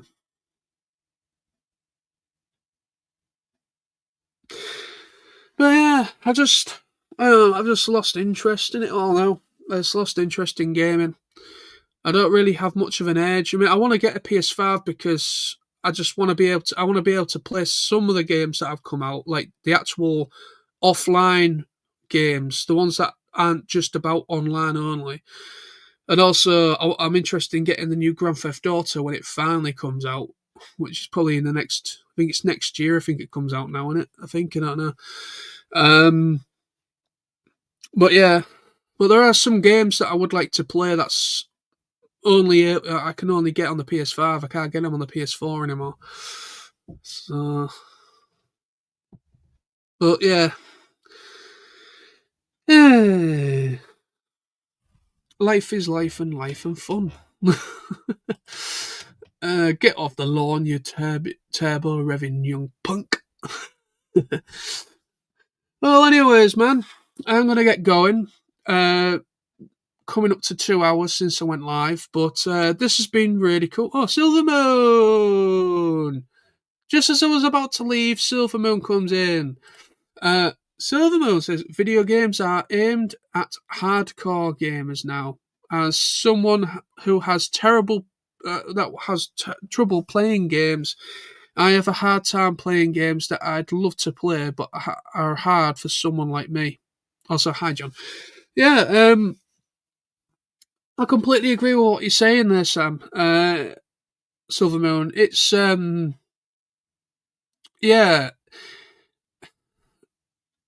yeah, the gaming culture, it's like a mixture. It's like everything's either going online only, battle royale this, battle royale that, online multiplayer this, online multiplayer that, and it's either becoming very toxic and people bickering at each other over a video game online, or what you've just said now. It's like it's everything's aimed mostly at hardcore gamers, and the casual gamer isn't getting any sort of satisfaction out of it anymore.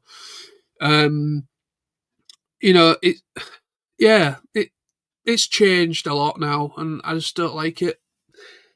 Some people say change is for the better, but in this instance, no, it's not. It really isn't. I just miss I just miss the simple times when it comes to video games, or anything in general. Not just video games, but anything when it comes to media. You know, I just miss the simple times where just you buy something and it is what you've bought. It's not something you've got to download or something. You know, the way it's all going now is that I just miss these simple times. I really do. Yeah, I do miss the simple times.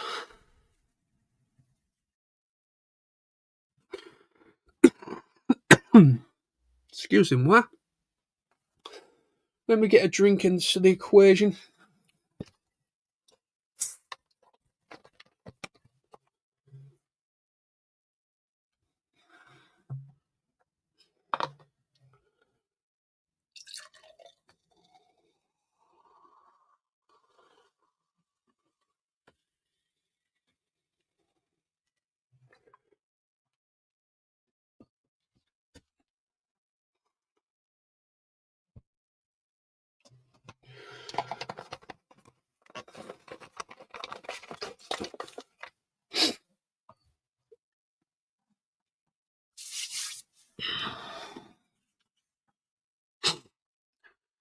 Raymond says, not to mention the prices, Switch 2 games are now €70 per game in general. Bloody hell. Yeah, that's another thing as well. The price of games. I understand there's a lot that goes into a game nowadays, like, but yeah, the pricing, the pricing people out of the games are too expensive now. Yeah, they're too expensive now. I think, here in the UK, games cost between 60 to 70 quid, depending on the game. So yeah, in British English pounds, British sterling, if you want to call it that, it's roughly 60 to 70 quid. So not far off what you're paying.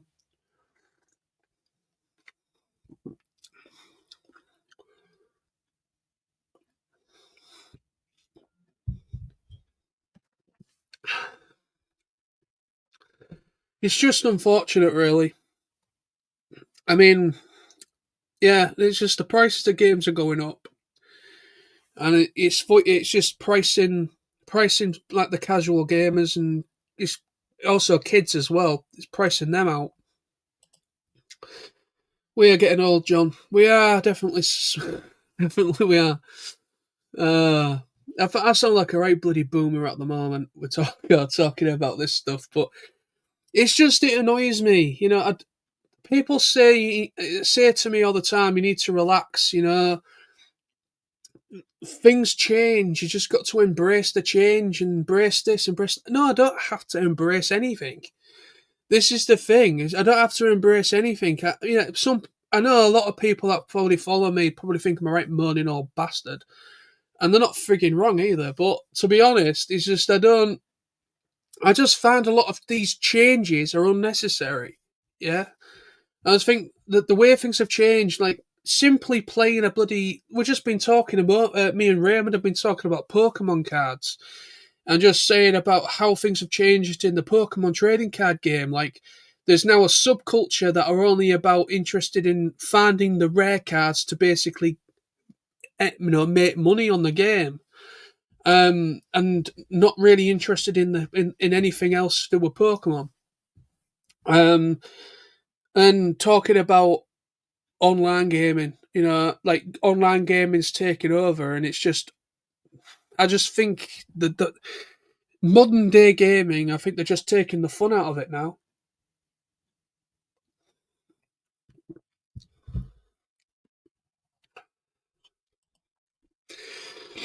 Raymond says Battlefield 6 on PS5 is coming out as well tomorrow.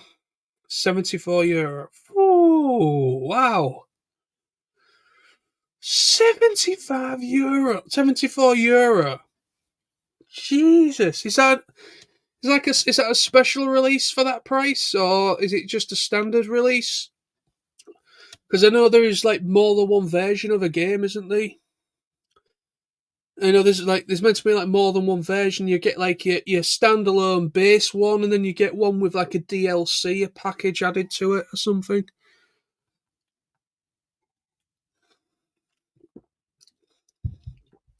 That is a lot for one game. My God. And Smiths is at the cheaper side compared to other stores. Oof. No, it's the standard version. Jesus, €74 for a standard game. My God, that is unreal. That is just out of curiosity. I wonder how much it's in the UK. Out of curiosity, it might be easier for me to do a search over my phone instead. Let's go to, say, Amazon, for instance.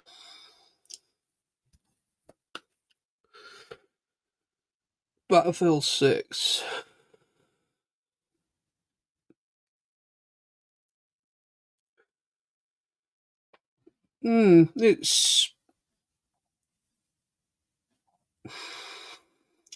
It might be Amazon's price, to be honest. This might be Amazon's price. I don't know, but I don't know if you. I don't know. You can't see it. The standard edition Battlefield 6 on Amazon, the UK one, is £59.95, and it's marked down from £70. So the RRP is £70, and they've actually marked it down a tenner, and it's on pre-order still. So I don't know if that means it's going to go back up to £70 after after the pre-order. I don't know, but according to Amazon UK, it's £59.95. But the RRP is it's marked down from RRP of £69.99, so £70. So yeah, around about. I wonder how much it is for game. I'm gonna go away from Amazon, go to an actual game shop.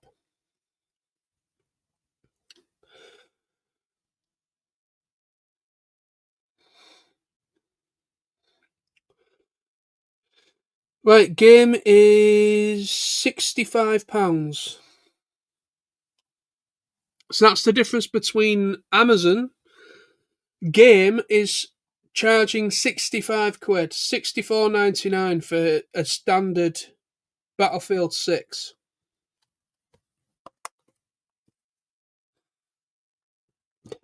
Oh, the times are changing. Oh wow, £65 at game, and you can actually save money and get it for £60 on Amazon. Still though, £65 for a game, man. That is, it's not even a game either. It's you're not getting it. It's just a fucking access code on a fucking disc now. It's not, you know, you don't, you know what I mean? It's you're getting a disc, but the game is not actually on the disc. You put the game in, and it's just an access code to be able to download the game. You've already bought the game, and you know it's just the whole process of downloading the game, updating all the software for the game, and that's the disc. It just acts as an access code. You're paying £65 for an access code. That's basically what you're paying your money for now.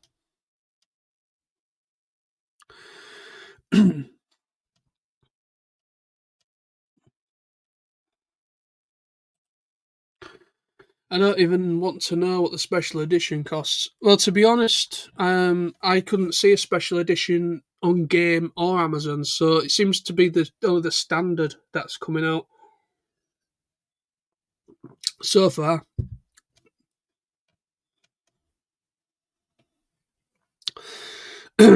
Yeah.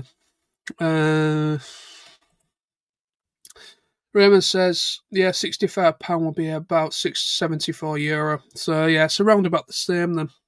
Well, not about the same, but thingying up between the euro and the pound. Silverman says, don't look on Argos for that game. Dear Primers. Out of curiosity, I blame you, Sam. I blame you, Sam, for this.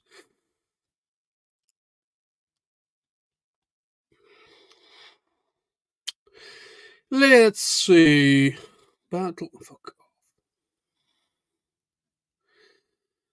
Battlefield 6.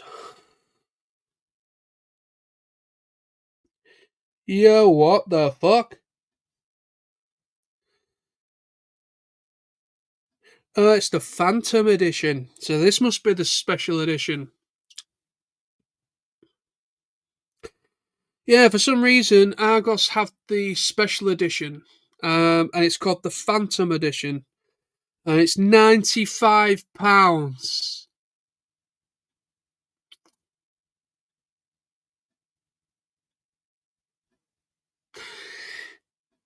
The fuck? 95 fucking quid for a game.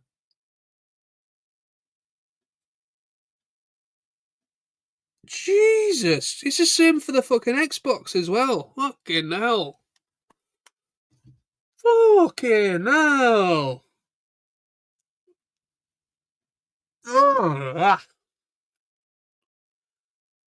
Fucking horror.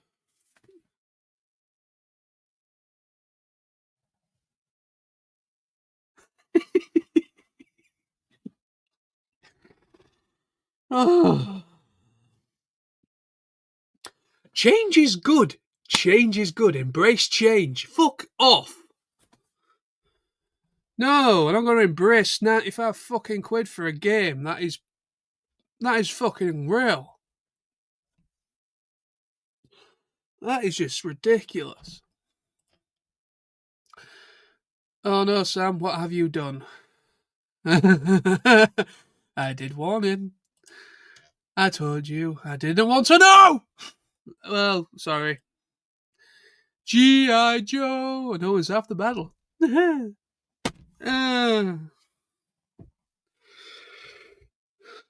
My good God.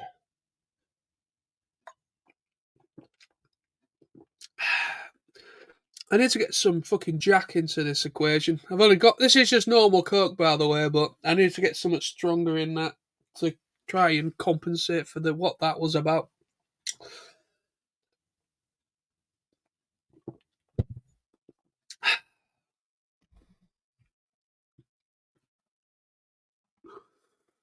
Well, on that bombshell, I'm going to get going, I think. It's been a really good chat, though. I've really enjoyed it tonight. I've really, really enjoyed it tonight. This has been the first live stream on this on my vlog channel for probably well over a year.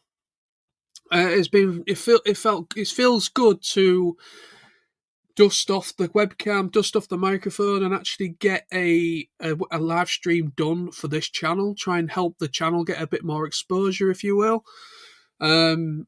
Like I said earlier on in the live stream, this channel doesn't get as much love as my main channel does. It doesn't get as much viewership as my other channel, but no, that is partly down to myself as well, because I don't really upload as regular to this channel, and I certainly don't do many. I haven't done many live streams on this channel either for a while. So basically, what I'm going to do is, going forward, I'm going to try and do a live stream once every 2 weeks. So every fortnight, I'm going to do a live stream. It's probably going to be on a Friday night, because Friday nights, when I'm back at work, Friday nights will be better for me to be able to get a live stream out. So every fortnight on a Friday, I'm going to do a live stream on this channel, just as a way to kind of get something out there and kind of like help the channel out a little bit with getting people in and having a chat and all that kind of good stuff.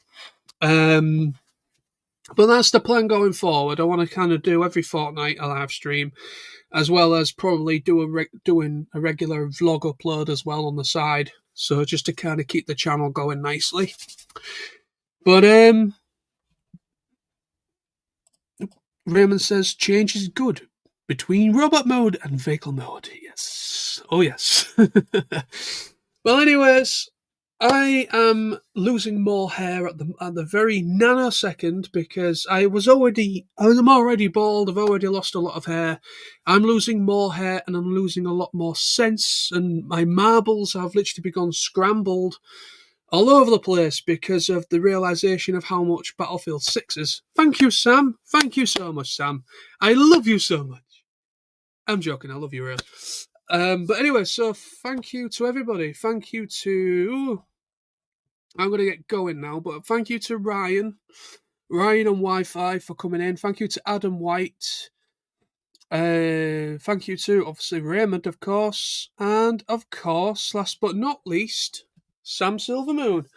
Thank you to everybody that joined me this evening. Very last minute. I didn't plan on doing this. I didn't plan on doing this tonight. This was literally a last minute decision on my part. But thank you so much to everybody that's come in. It's been a great little chat between everybody.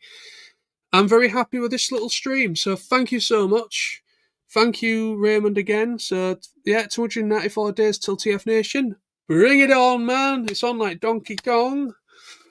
But yeah, thank you so much. Thank you, Sam. Thank you, Silvermoon. Thank you, Raymond. Thank you, Adam. Thank you, Ryan. Thank you, all of you, for joining me this evening.